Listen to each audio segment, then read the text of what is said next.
Well, welcome back to Panorama, a sweeping vista of God's Word. This is lesson 3 of a 5-series lessons in our journey to somewhat get a good handle on an overview of the Bible. Our goal is to be able to talk through or think through the entire Bible from cover to cover. So I hope you were able to spend some time repeating and reviewing what we've been over in the first 2 sessions.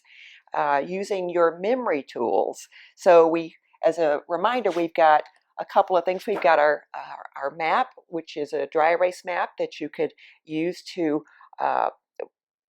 draw out the major bodies of water, the major locations, and then also the migration of the story as it goes through the Bible.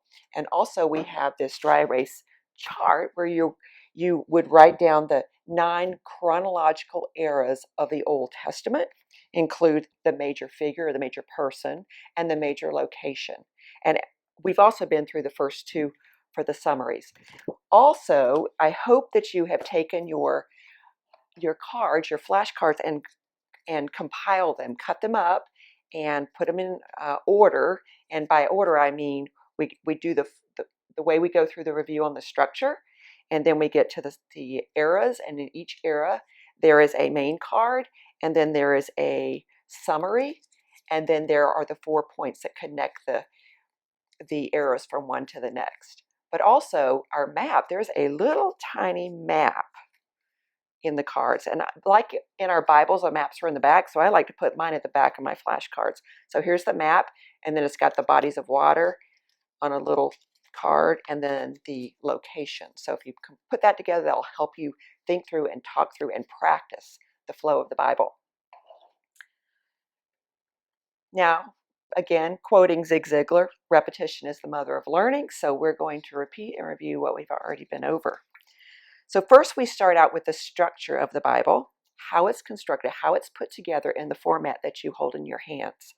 We started there because that really is the key to making sense of how it flows. So we start out, and there are 2 major divisions, the Old Testament and the New Testament. 39 books, 27 books, which makes 66 books in the entire Bible. The Old Testament summary is that it begins with creation and tells the story of the Jewish people up until the time of Christ. Now, the New Testament summary is that it's the record of the birth and ministry of Jesus, and then the ministry of his disciples after he was crucified. We learn that there's different kinds of books in the Bible. In the Old Testament, we have 3 types of books, and there are 17 historical books first. Those are the first 17 books of your Bible. Historical. It lays down the timeline. The next 5 are the poetical books.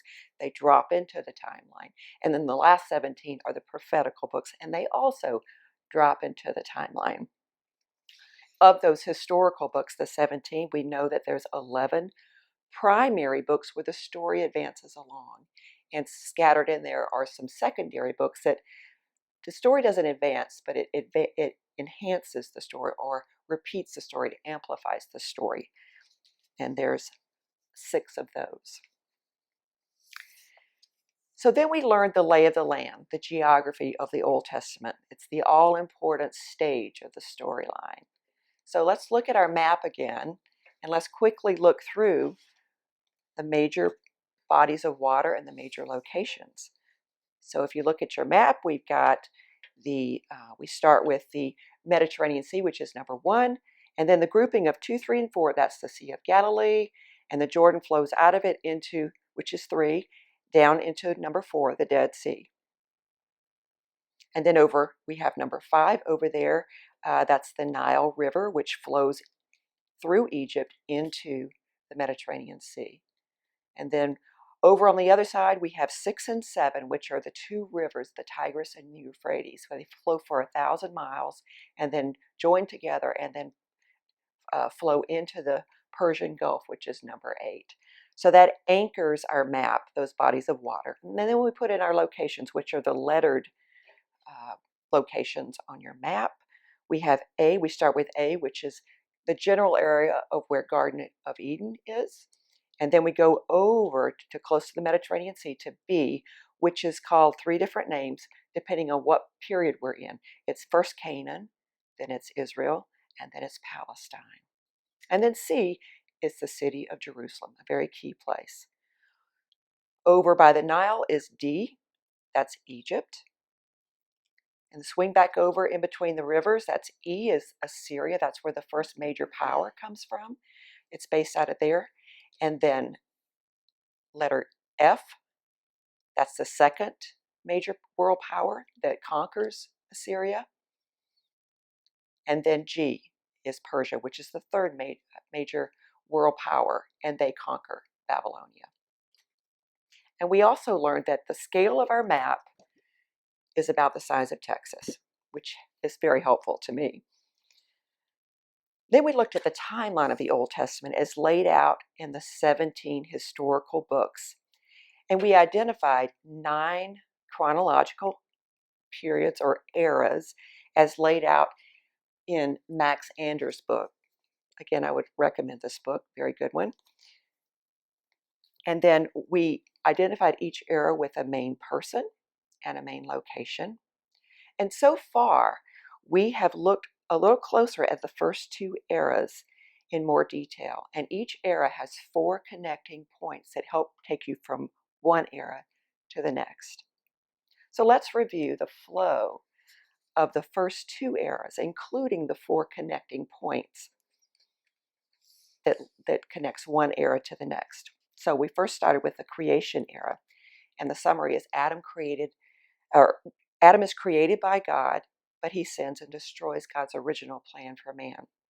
And the 4 connecting points. First, we have creation. God creates everything, and he creates man in his image. And so there's God. He creates man in his image. We have paradise. We have God's presence, but there's one prohibition. That brings us to where Satan enters. He lures Adam and Eve to violate that one prohibition, and which leads to the fall of man. The sin enters into the world. God pronounces a curse on the serpent, on the earth, and on man and woman. But there is a promise in there, a promise of redemption. It's the first hint of the gospel. And they are cast out of the paradise. And as they multiply, their sins multiply. And God sends a global flood as judgment for sin to wipe out mankind. But he spares Noah and his family. So when Noah and his family exit the boat, and God commands them to be fruitful, multiply, and disperse. Man multiplies, but mankind disobeys God's instructions to disperse. They want to make of themselves a great nation. So they build the Tower of Babel.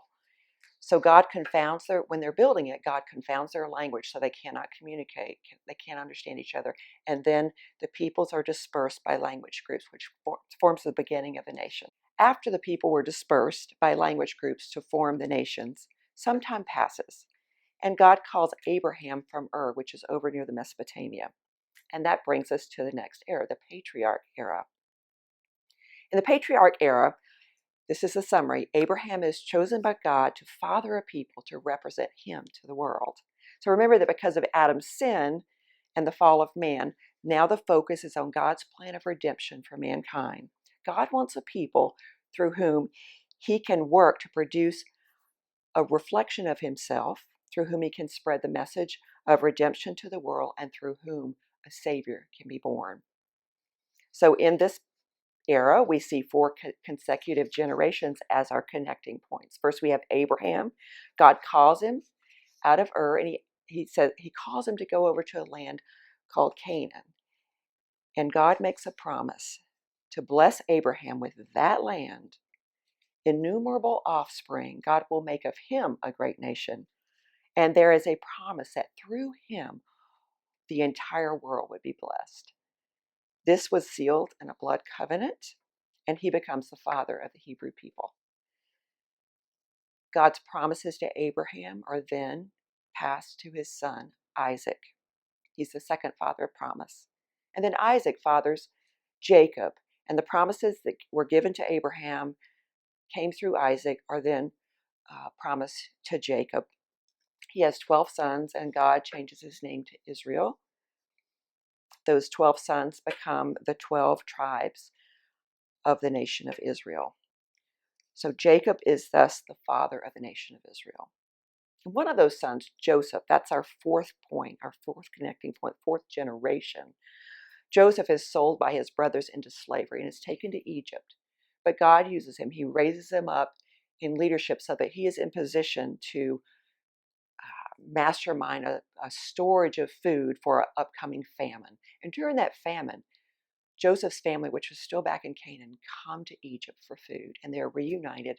They settle there. They have the favor of the Pharaoh, and they are given land. But Joseph dies, that Pharaoh dies, the people multiply, and eventually they are enslaved there for the next 400 years. So the people, due to their trials, they cry out to God for deliverance, which leads us to the next era, the Exodus era. But before we move forward, I want you to pause here and practice and recite the flow of these first two eras, the creation era and the Patriarch era, including the four connecting points. And that will bring us up to the Exodus era.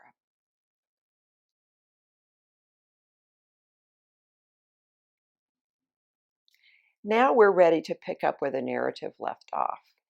This will be on page 22 in your workbook. So we're in Egypt as the story picks up at the beginning of Exodus. The Hebrew people have grown to a number of about 2 million. And just for reference, the city of Phoenix is about 1.7 million. So it's a massive amount of people. The Exodus era is covered in the historical books of Exodus through Deuteronomy. The storyline advances in Exodus and Numbers, but the inclusion of Leviticus and Deuteronomy are secondary books, and they add to or repeat or amplify the storyline. Our main figure, as we've learned in Exodus, is Moses. We're in Egypt, and this is the summary of the Exodus era. Through Moses, God delivers the Hebrew people from slavery and gives them the law. So let's look at the four connecting points that will take us to the next era. First, we have deliverance or freedom from slavery. And we find this in Exodus chapters 1 through 18. So the Hebrews, they've languished in slavery to the Egyptians for 400 years. And they cry out to God, and he raises up Moses as his spokesperson to ask Pharaoh for spiritual freedom for the Hebrews. And also, I want to stop here and just remind you that this is an overview. This story has so many great details, but we're not going to delve into that. We're going to hit just some highlights in there, but just to remind you that of the format of this study is that it is an overview. So Pharaoh refuses to let the people go, and so a series of 10 plagues is levied on the Egyptians to prompt Pharaoh to let the people go.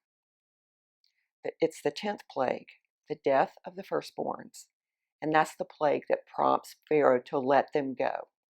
But once they are gone, he changes his mind.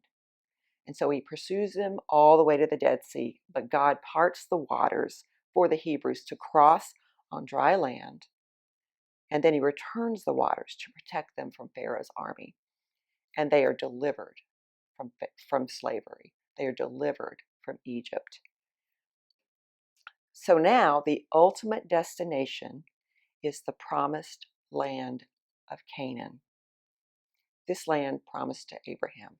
And just a quick note about the term promised land. We hear that colloquially in many things. Many songs are written about, I'm going to the promised land. And Elvis, just Bruce Springsteen, there's so many references to this, and we think of it as a place of beauty, a place of rest, a paradise. But the reason it's termed the promised land is because it was just that. It was promised land. God promised it to Abraham, and he sealed it with that blood covenant. So next we have the law. This is our second point, God's commandments at Mount Sinai. We find this in Exodus chapters 19 through 40. But before they can go to the promised land, they first leave the Red Sea area and they travel south to the bottom of the Sinai Peninsula and camp at the foot of Mount Sinai. Moses meets alone with God at the top of Mount Sinai, where he receives the 10 Commandments on tablets of stone written by the hand of God. Moses also receives a full revelation of the law that were to govern Israel's national life, as well as her relationship to God. And God promises to bless her abundantly for her obedience and to discipline her for her disobedience. So Israel leaves Mount Sinai. It brings us to our next point. They migrate north to an oasis called Kadesh Barnia. And we have a map here of Kadesh Barnia. You see it's at the southern gateway into the Promised Land. Now the land is inhabited by Canaanites. Remember the Israelites, or Joseph's family, Jacob's sons, had left over 400 years ago. And the land had been inhabited by Canaanites, and it still was. So they sent in 12 spies to spy it out. They took one spy from each tribe, and they sent them into the land to see what it was like. So that when the spies returned, they had good news and they had bad news. The good news is that the land is beautiful, it's bountiful, the term flowing with milk and honey. But the bad news is that there's giants and hostile armies throughout the land. So there's 10 spies, in spite of the fact that God had said, I'll be with you and I will give you victory over any opposing force. God had said that. Despite that, the 10 spies says it's indomitable, we cannot do it. But there were 2 spies, Joshua and Caleb, who they exhort the people to believe God. We can do this with God. But the people believe the majority, the 10 people, the 10 spies, and they refuse to follow Moses into the land.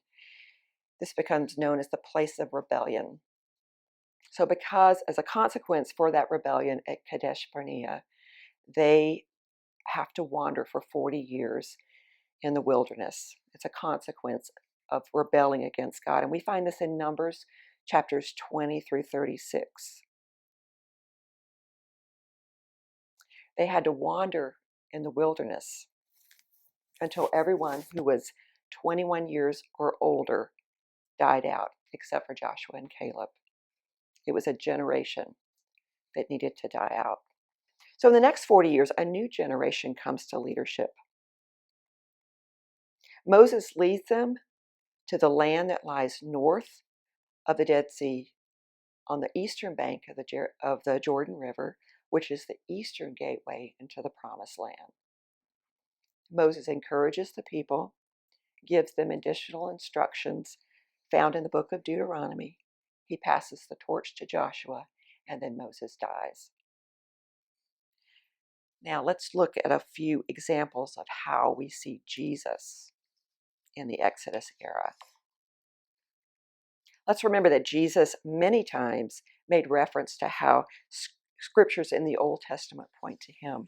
Remember the story in Luke 24, on the road to Emmaus, where he came to those 2 unnamed disciples and showed them from Moses to the prophets how it all pointed to him. Also in Luke 4, the story of when Jesus was in the synagogue in Nazareth and he stood up and read from the scrolls of Isaiah, and then he sat down and basically said, I just fulfill this. And then to the pious religious leaders, he said, you search the scriptures because you think they give you eternal life, but the scriptures point to me. So in review, what are the 3 ways we see him in the Old Testament? There's 3 ways. The tellings, where the author tells about the Messiah. Theophanies or Christophanies, they're physical appearances. And then types, which are representations or a shadow or an echo, where you see it and it's referred back to in the New Testament oftentimes. So we see Moses as a type of Jesus. Moses was born under the sentence of death by edict of Pharaoh. He decided to kill the Hebrew boys to try to control the population of the Hebrews. Jesus also was born under sentence of death by King Herod because of the prophecy of a king coming out of Bethlehem. So he mandated that they would kill all the Jewish baby boys born in Bethlehem. Moses survived to become the instrument of God to deliver Israel out of slavery in Egypt, foreshadowing how Jesus was born to free us from the bondage of sin. Incidentally, when Jesus was born, Joseph and Mary fled to Egypt, but was later brought out of Egypt. And in Matthew applies a statement about the exodus of the Israelites to Jesus. In verse 2:15, it says, "This fulfilled what the Lord had spoken through the prophet, I called my son out of Egypt." Another parallel, Moses was willing to leave the palace of a king to deliver his people from bondage. Jesus left his heavenly home to free us from the bondage of sin. Another way we see Jesus, it's in the phrase, I am. When God was instructing Moses from the burning bush to ask Pharaoh to let his people go, Moses said, well, what am I to say to the Israelites that I have come to speak in their behalf? What am I going to tell them?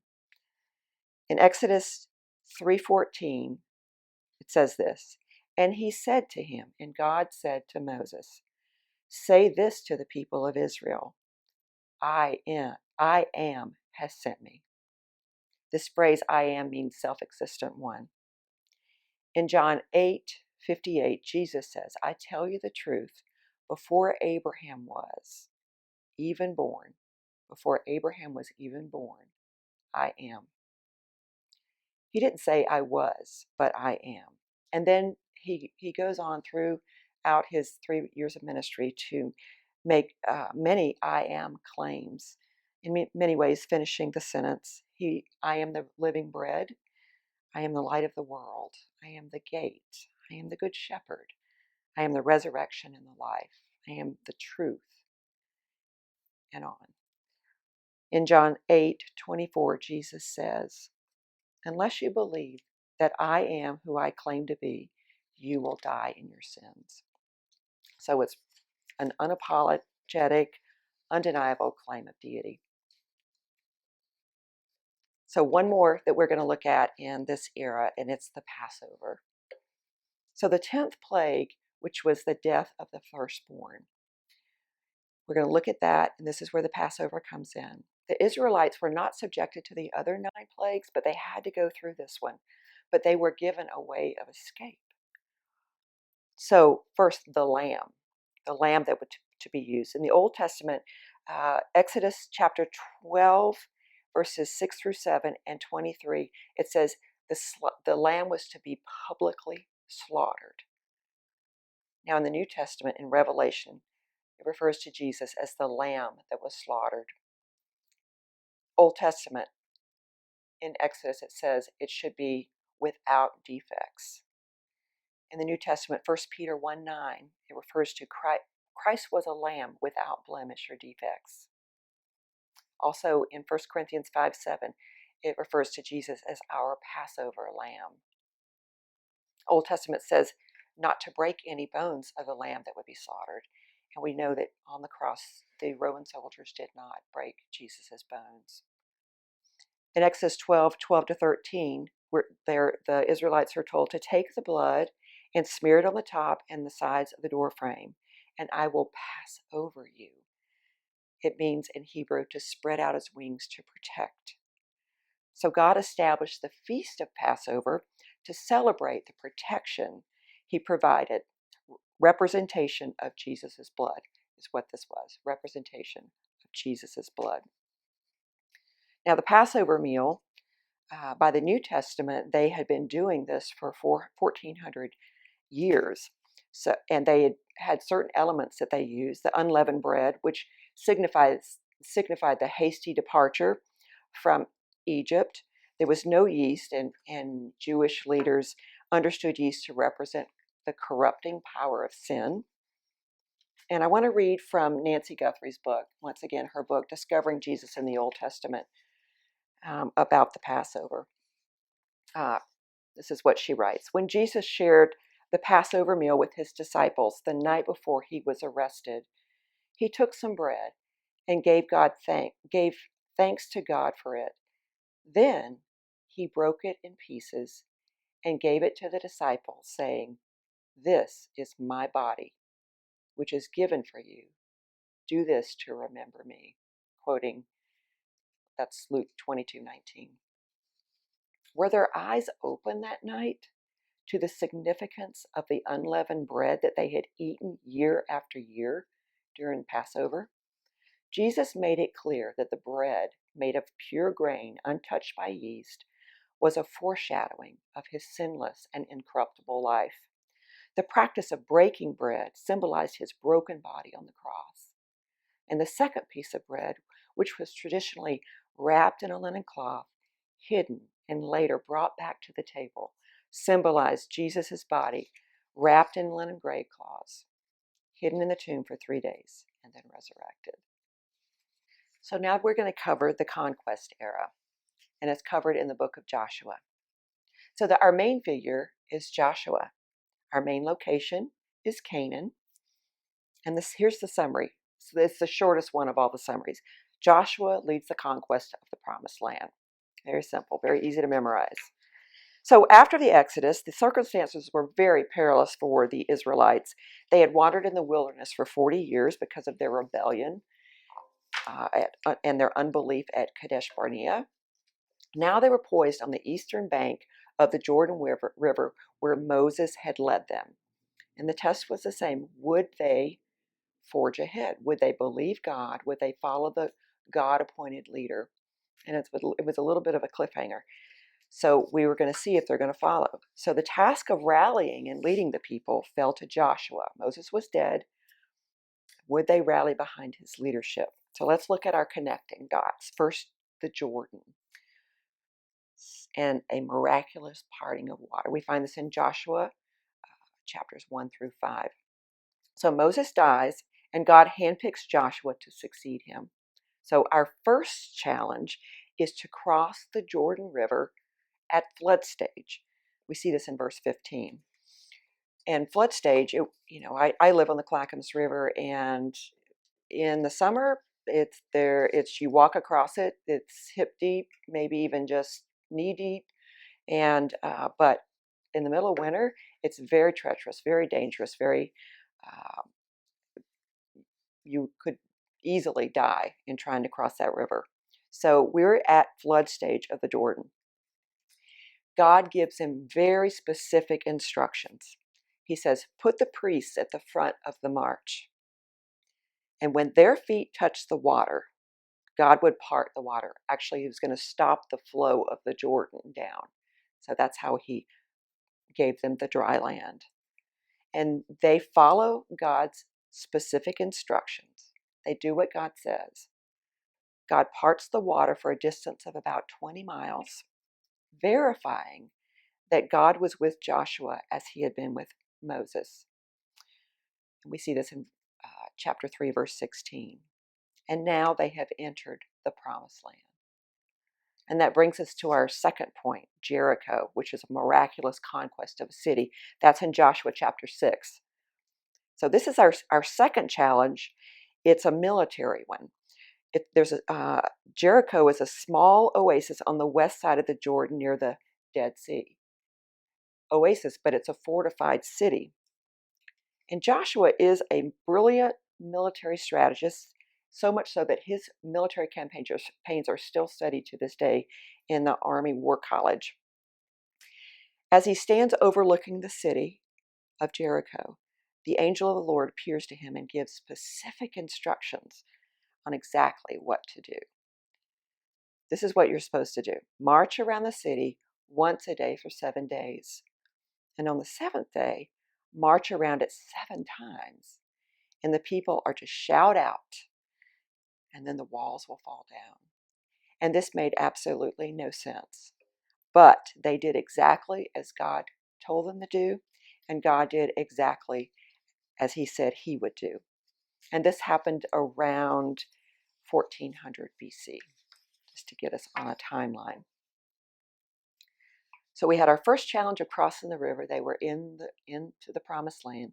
Then they had this military challenge of Jericho. And now they are there, and they need, the next point is conquest, the defeat of Canaan. And this covers Joshua 7 through 12.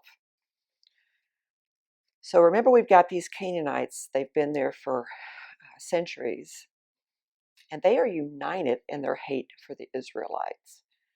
But they are divided in that they have many kings, so they're not unified in how they operate.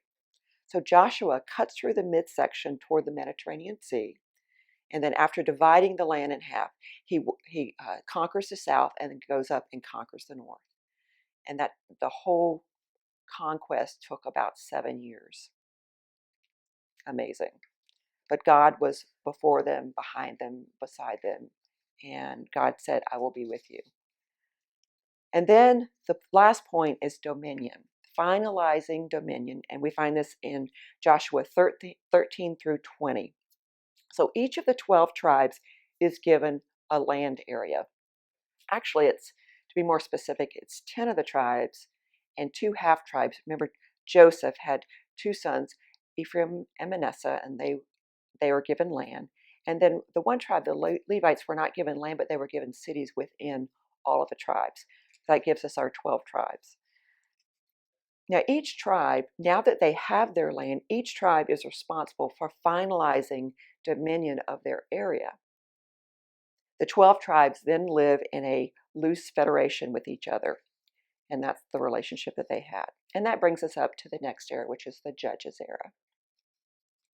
So we're at the Judges Era. Now, we're not going to look at Jesus in the Conquest Era yet. We're going to look at Jesus in the Conquest and the Judges Era together when we finish the Judges Era. So let's move on to the Judges Era.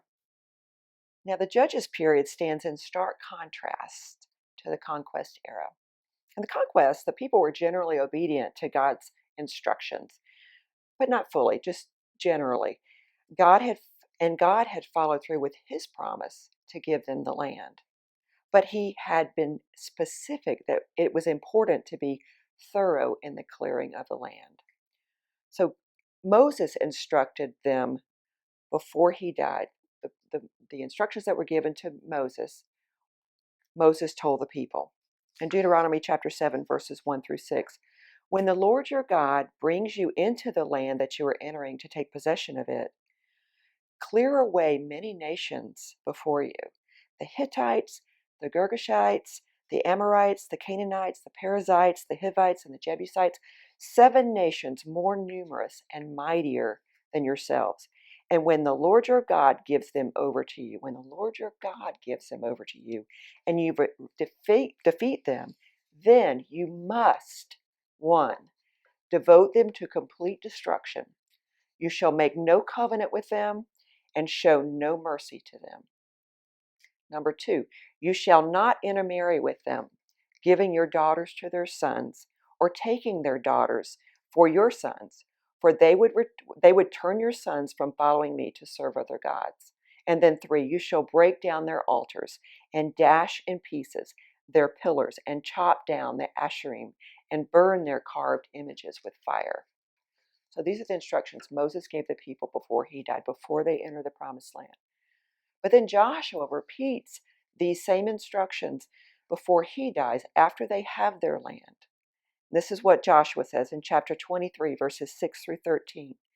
He says, therefore, be very strong to keep and do all that is written in the book of the law of Moses, turning aside from it neither to the right nor to the left, that you may not mix with these nations remaining among you, or make mention of the names of their gods, or swear by them, or serve them, or bow down to them. But you shall cling to the Lord your God, just as you have done this day. For the Lord has driven out before you great and strong nations. And as for you, no man has been able to stand before you to this day. 1 man of you puts to flight 1,000, since it is the Lord your God who fights for you, just as he promised you. Be very careful, therefore, to love the Lord your God, For if you turn back and cling to the remnant of these nations remaining among you and make marriages with them, so that you associate with them and they with you, know for certain that the Lord your God will no longer drive out these nations before you. But they shall be a snare and a trap for you, a whip on your sides and thorns in your eyes, until you perish from off this good ground that the Lord your God has given you. So basically, Moses and Joshua were both saying what the Lord had told them: destroy or be destroyed. But they do not embrace the challenge from Moses and Joshua. So the period of the Judges was a very dark period in the history of the Jewish people. They had lost their spiritual moorings by this era, and it says several times up to the end of the book of Judges, it says that everyone did what was right in their own eyes. So let's look at the Judges era. We know that we are still in Canaan. We haven't moved from the conquest period. We're still in Canaan. One of our main figures is Samson. And this is the summary. Samson and others were chosen as judges to govern the people for 400 rebellious years. 400 rebellious years. Now let's look at the expansion points, the connecting dots. We have the judges. So what are these judges like? They're the leaders of Israel. And this is throughout the book of Judges. And they're not what we think of as judges, they wear black robes and sit on a bench. Now, they're military political leaders, and they have near absolute authority because of their office and because of their abilities. So there's no central place, no central office where they operate from. God would raise up a judge as needed across the land, wherever that judge was needed.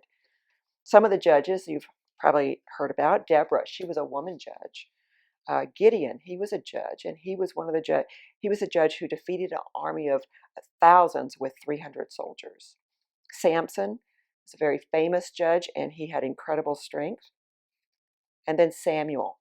Samuel was the last judge of this period, and he's our transitional character that brings us to the next era, the kingdom era. Samuel. And then we have rebellion, the breaking of God's law. So the people began to sin in precisely the way God had repeatedly warned them about those three things. So they were supposed to destroy all the inhabitants of Canaan. After they had their land, that tribe was to destroy the rest of the Canaanites. But we see it violated. First chapter of Judges, verse 21, the Benjamites failed to drive out the Jebusites. And then again in chapter 1, verses 23 through 33, Manasseh, Ephraim, Zebulun, Asher, Naphtali, these are all tribes, did not drive out the Canaanites living in their area. So also they were told, don't intermarry, and we see this violated in chapter 3, verses 3 through 6. And then don't worship their gods. Don't worship the Canaanite gods, and we find this violated in chapter 2, verse 6 through 13, and as well as many other places throughout the book. So they've failed on all three counts, which is sad indeed. Now, in the book of Judges, we see cycles of sin, a repetition of Israel's misfortunes. And there's 7 cycles, and it has this following pattern. Israel sins, and God disciplines them with the invasion of neighboring countries. And some of the countries that God used to discipline Israel during this period are Philistia, Moab, Ammon, Canaan, and Midian. So God disciplines them with invasions.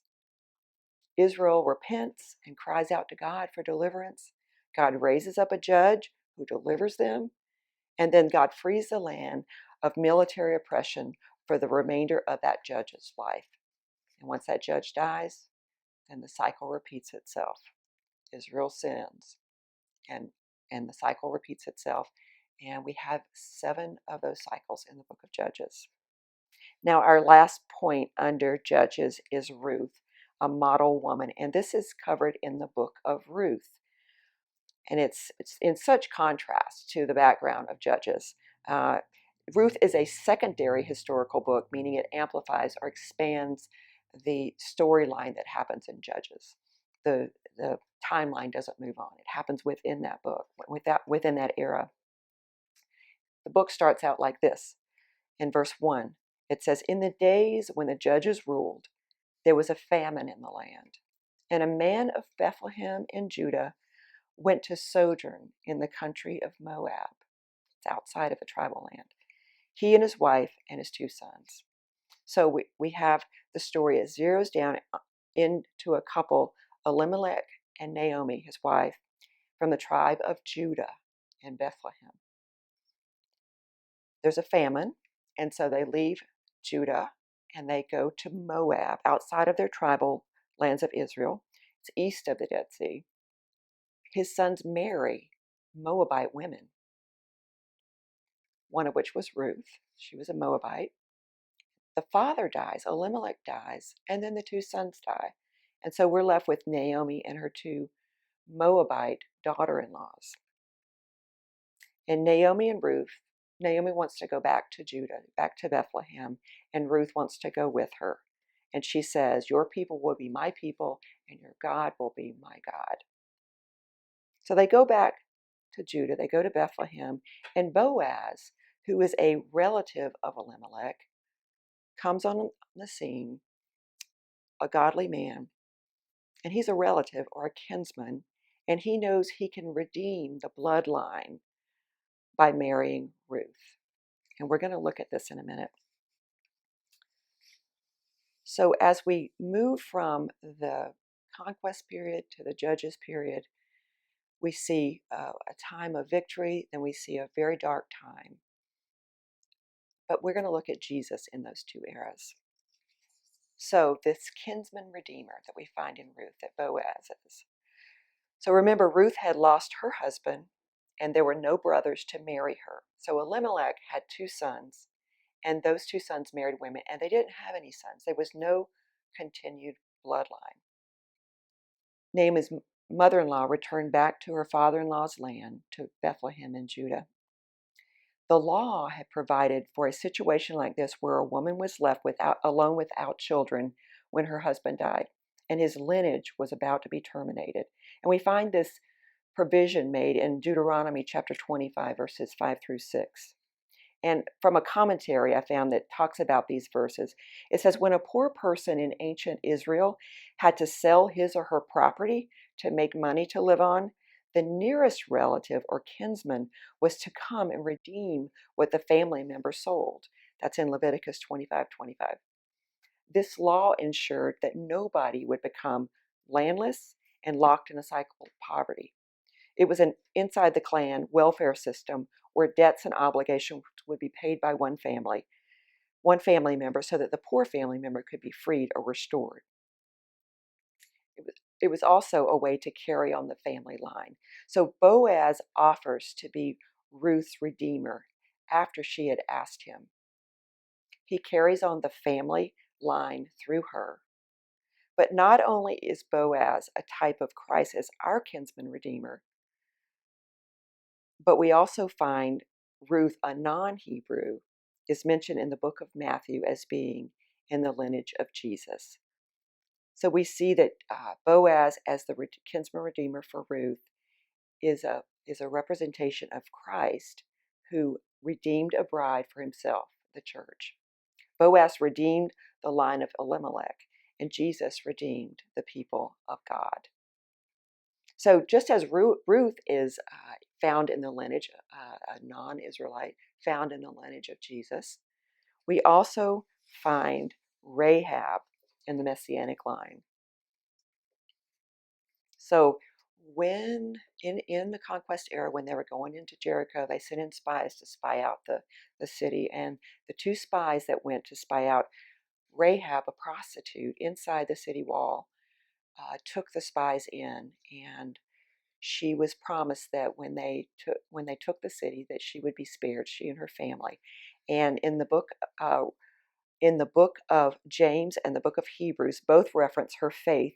She marries among them and becomes included in the lineage of Jesus, the Messiah. And we find that in Matthew 1 through 5. It says, Salmon, the father of Boaz, by Rahab. Also in your workbook, you see that Joshua as a type of Christ. We're not going to cover that right now, but I'm going to give you some Bible references that you can use to look at it yourself. Romans 8:3, Matthew 1:21, Deuteronomy 3:21 through 22, and Matthew 28:20. So compare those verses from the Old Testament to the New Testament. Also, one other example I put down here is the pre-incarnate appearances, or the theophanies, in Joshua 5:13 through 15, in Judges chapter 2 and chapter 6. So look at those also as another example of seeing Jesus in those eras. Now in this session, session 3, after reviewing what we covered in sessions 1 and 2, we picked up the Israelites' deliverance from Egypt, their arrival in the Promised Land, and their first several hundred years in the land that God had promised Abraham. So now I want you to take a few moments and try to talk through the flow of the biblical narrative from the Exodus through to the time of the Judges. And in session 4, we will pick up with the transition from the Judges period to the next period, the Kingdom Era.